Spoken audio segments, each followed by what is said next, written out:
One time I was talking to one of my kids, so I have, you know, 6 kids, and I told him, look, if you're an honest person and you don't commit any sinful acts are meat eating, gambling, illicit sex, and intoxication, and you follow the principles of Dharma.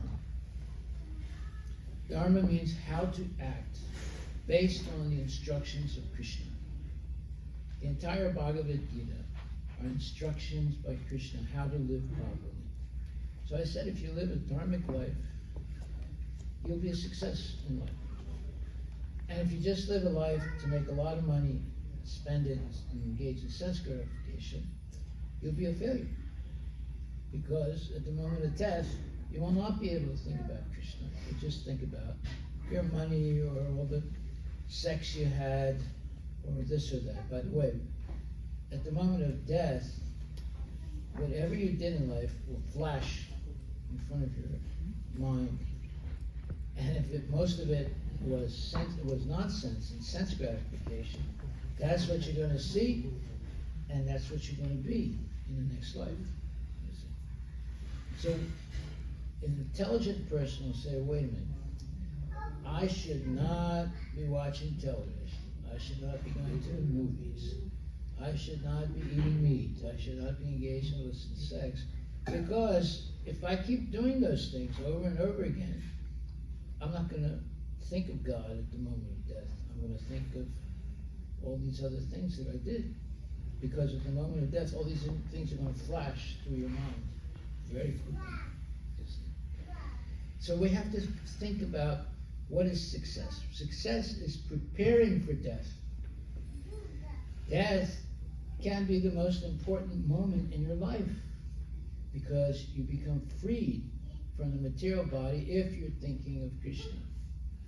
And if you're not thinking of Krishna, then it's the worst moment of your life because you have to take birth again. So we should think about this. What is my ultimate goal in life? My ultimate goal in life should be to develop love for Radha and Krishna. And how do you do that? You associate with people who have love for Radha and Krishna. And you hear about Radharani and Krishna. And you engage in the service of Radha and Krishna. And you glorify Radha and Krishna with choice prayers. And you surrender your thoughts, your actions, everything,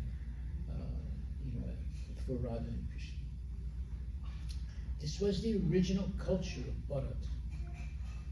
And because of that, so many people were liberated in the past, went back to Godhead. But it seems that today, people have become Englishmen, people who are interested in just making money and spending the money, eating this, eating that. I'm really surprised at how many Indians have started eating meat. A lot of Indians, they say, well, in India I didn't eat meat. But I came to America and I saw that all the rich guys, they're all eating meat. So then I thought maybe I should eat meat also. You see? So we should not be duped by the rich guys who eat meat and have millions and billions of dollars. We should feel sorry for them.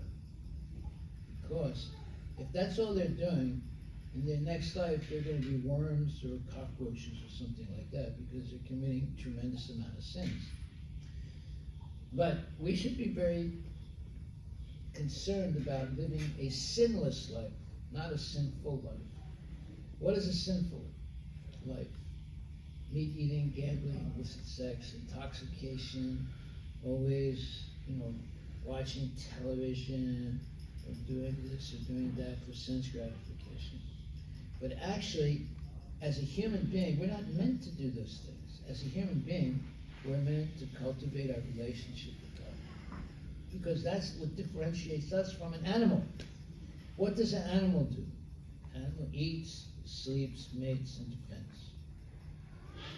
What differentiates a human being from an animal? A human being also eats, sleeps, mates, and defends, but has a chance to understand their relationship with God. If they don't try to understand their relationship with God, they're a two-legged animal. There are four-legged animals like our Ram Das here. He's a four-legged animal. And those people who don't try to understand their relationship with God, they're two-legged animals. But when you